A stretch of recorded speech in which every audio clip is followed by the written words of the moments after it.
Afternoon, hi there. I'm ringing up because I've got an MV Agusta F3 800, which I know from the service history has been serviced by yourselves in the past. And the reason I'm ringing is because the exhaust on it is a bit loud.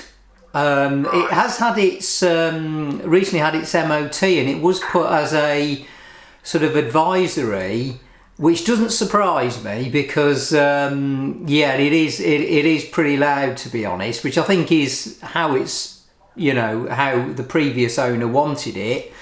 But I'm trying to see if I can quieten it down a bit.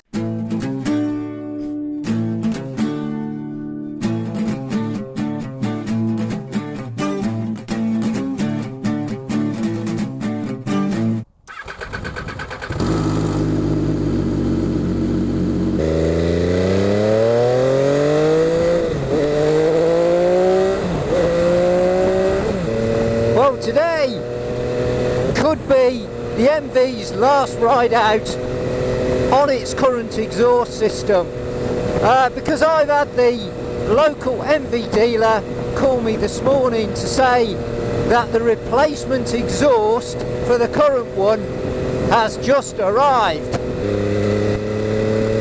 And as usual, we have got roadworks. It wouldn't be a day out on the MV without some roadworks.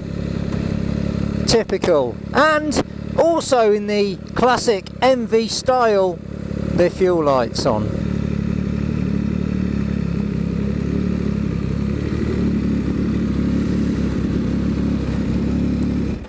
Okay, let's get this bike fueled up.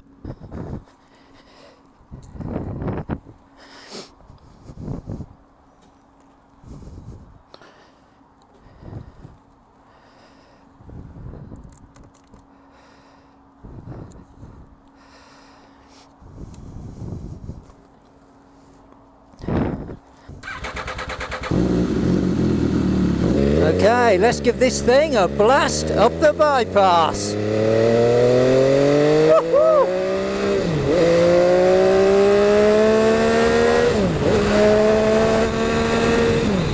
Man, this thing goes.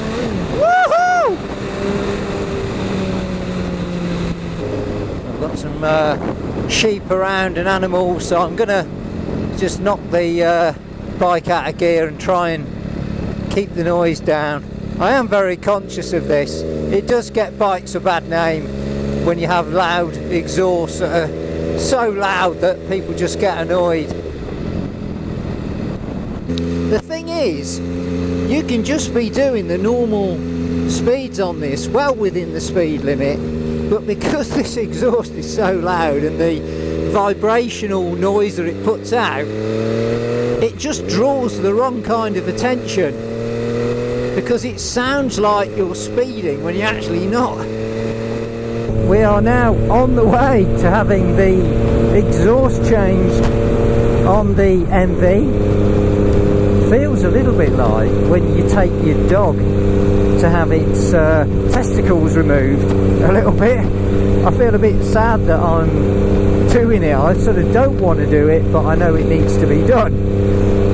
So yeah, so we are taking it on its way now. Now what you might see is, if the camera picks it up, I've got the B-line fitted onto the headstock of the bike. I did this yesterday because I don't know where the dealer is or exactly how to get there, because I've never been there.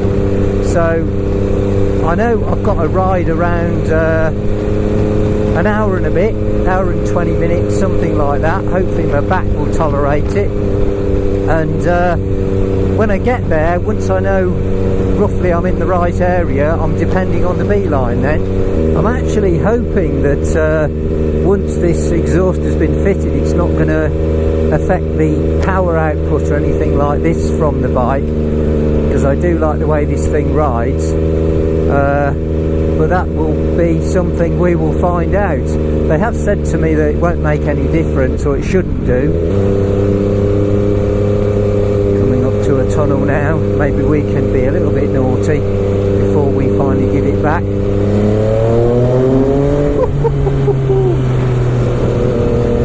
I am going to miss that. Okay, and once we get onto this bit of road, this is a good one. I remember doing this many years ago when I bought my first sports bike, Triumph TT 600. Phenomenal piece of road to ride on. It was great fun back then, and it's still great fun now, this road. Woohoo!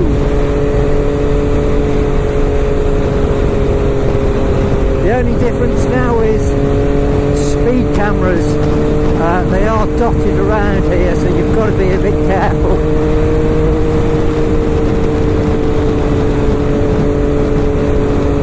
If I remember right, there are actual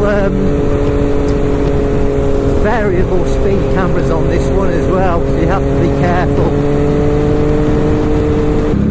Well, we are very near their destination now, according to the B-line, which is now what I'm going to depend on. I was using my own memory of Google Maps to get me to this point, but now the B-line is coming into its own, and hopefully on this last sort of 10th of the journey will get me there. Hope so. I have to say, this B-line is a really difficult thing to use. I know when I was on my tour last week or a couple of weeks ago with Alan, he used it to try and get us back to his house from a place we'd been, and it took us on a really confusing route, and it's doing the same now. Right, now I can remember from Google Maps that I'm in the rough kind of area now. I just remember looking very carefully at the Google Maps images.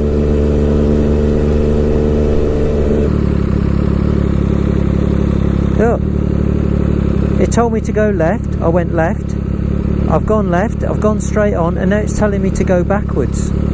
Go forwards, go backwards. No, going straight on, straight on. Still wants me to go straight on. Still wants me to go straight on.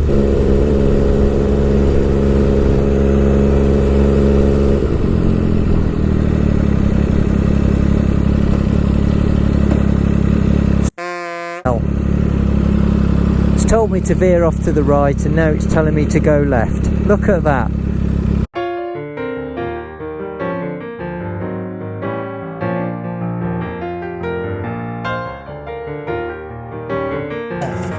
Basically, that is only pushed into there. Yeah. Okay. And that's what you've got to try and get out. And that's the bit that isn't coming free. Yeah, I've had it. I've put a steel plate up there, obviously, to stop the heat. I've had this glowing. Yeah. And you know, it's still, it hasn't moved, not even a fraction. Right. So it's welded itself obviously to this bit. Whether it was very tight when they put it on, yeah, and they've hammered it on, okay, and obviously over the time it's been on now, it's fused itself to that. To that, right. So the only other way you could get round it now, because this, from this piece all the way up to the front here, is one. That's your headers. Yeah.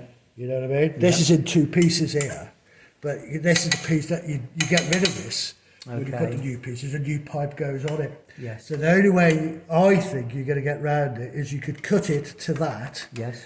And then get something inside, warm it up again, and tap it out. Tap it in, right? Until you know it loosens it to get that bit of pipe out. Yes. Got you. Okay. So, okay. Because your new pipe okay. will have an adapter pipe on it.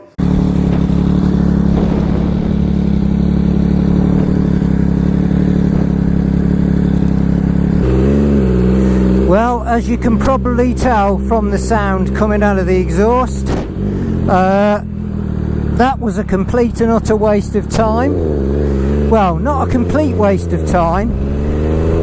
I've been at this dealership for 5 hours. 5 hours.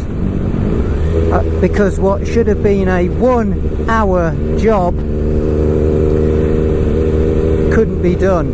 The exhaust has welded itself to the header, and that basically means they can't get the exhaust pipe off. So all we can do from here is literally cut it off, which at the moment he's not in a position to do, because if he cuts it off, it's then got all kinds of other issues around.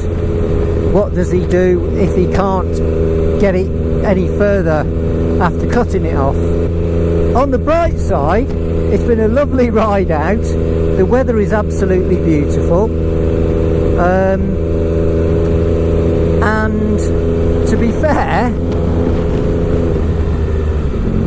it's not an urgent job. You know, the only reason I'm having it done is so that the exhaust doesn't annoy the neighbours and annoy everybody in the vicinity where I'm driving. So I'm doing it out of a public good, if you like. It's been 6 weeks, almost a month and a half, since I took the MV in to have its exhaust changed from the one that's on there now. So the earliest I can get it back in is now, month and a half later. So we're going to have a second attempt, and I'm really hoping that they can do it.